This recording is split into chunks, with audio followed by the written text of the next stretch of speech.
Today, our journey will simply consist of quieting our active minds to find serenity and peace to sleep. So, stretch your body, close your eyes, and today, expect nothing but to let yourself go. Picture yourself in the heart of a square in a charming medieval village.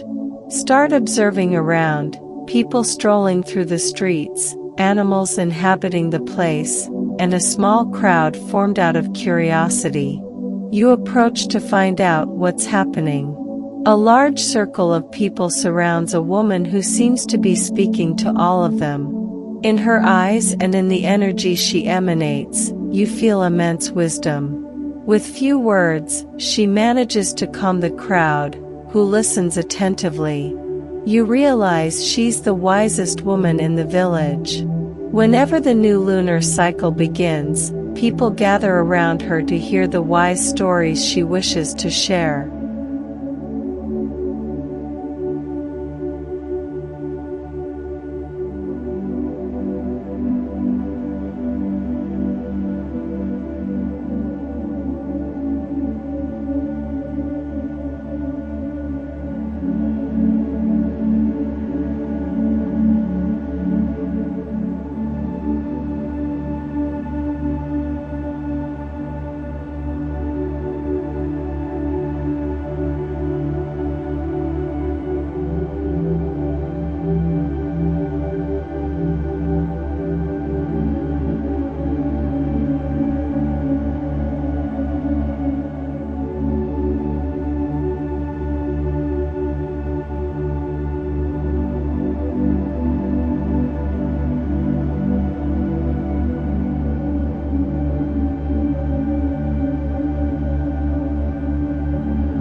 So, amidst the crowd, in a deep sense of peace and tranquility, you prepare to listen to the first of the stories she wants to share with you.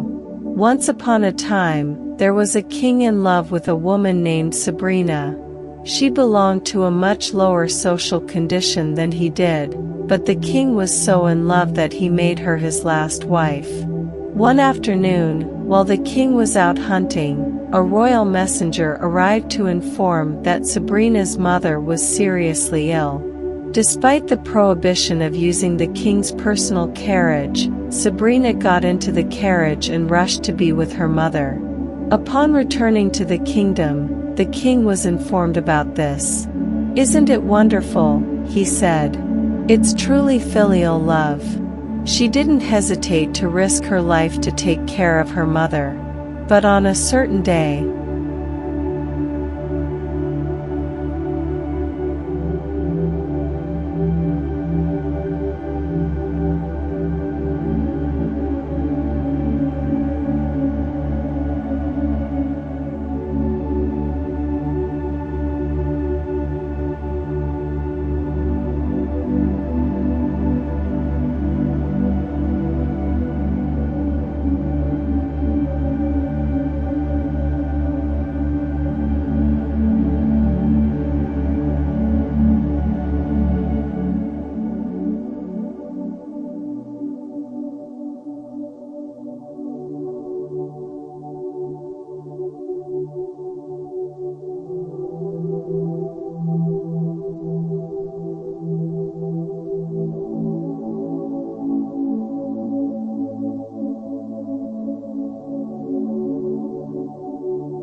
While Sabrina was sitting in the palace garden eating fruit, the king arrived.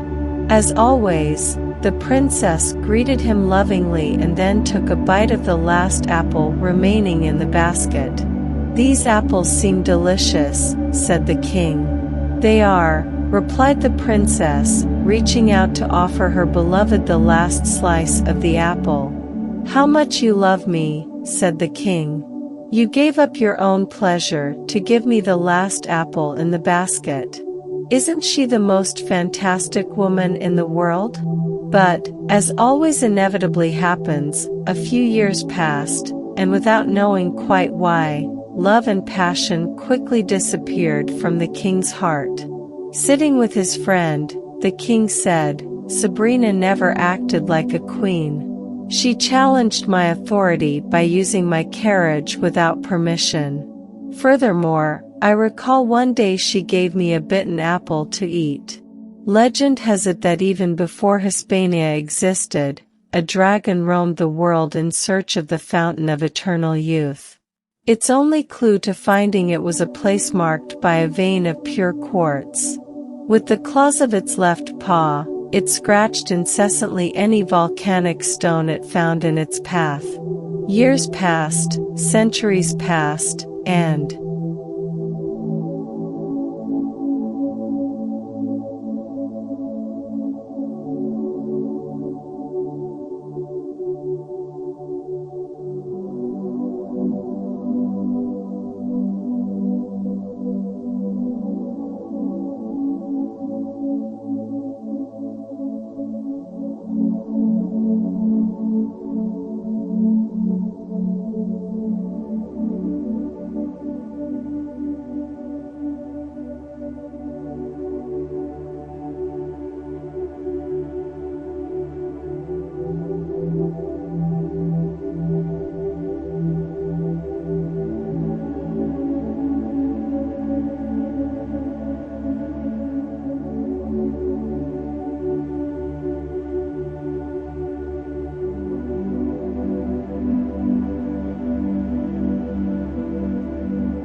despite its determination, the dragon never found anything. As the years went by, each strike caused deeper and deeper wounds, and the territory to explore seemed endless. Until finally, one day it reached the distant lands of China. Exhausted from the long journey, it stopped to rest by the shores of a lake. There, an old fisherman slowly approached with an ancient bamboo boat. Moved by the dying appearance of that beautiful creature, the fisherman decided to tell it a story.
The way they managed to save their lives and naturally became great friends started with a city unoccupied by people. Instead, it was inhabited by living wells. Ultimately, the wells differed not only by their location but also by the vast openings that connected them to the outside world. Some were opulent, displaying marble surfaces and precious metals. Others were modest, constructed of bricks, wood, or even simpler materials like earth. Over time, the inhabitants of this place communicated through these wells, where news spread swiftly. One day, a new trend from a nearby human village arrived: the notion that all living beings should prioritize caring for their inner selves over their outward appearance. The emphasis shifted from superficiality to the content within. Consequently, the wells began filling up with various items. Some accumulated gold coins and gemstones, while others, more practical, stored appliances and mechanical gadgets. Art found its place in some, housing paintings, pianos, and intricate sculptures. The more intellectual wells amassed books, ideologies, and specialized magazines. Eventually, most wells reached their capacity, unable to take in anything more. Not all wells were content. Some sought ways to continue accommodating more.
The revival of plants and trees began with this water, causing the seeds within them to awaken and grow. Grass started to sprout, and the small herbs turned into flowers. Soon, everything around began filling up with towering trees that soon bore fruits. Life exploded in colors around that remote well, creating the most impressive garden in the area. All the other wells asked how that miracle was achieved, and the little well replied, "You have to search deep within." Many wanted to follow its example but discarded the idea upon realizing that to go deep, they would have to empty themselves of all they possessed. So, they continued widening to fill themselves with more and more things, albeit silently. Yet, on the other side of the town, another small well decided to take the risk. It began to empty itself and dig deeper until unmistakably, it found water within.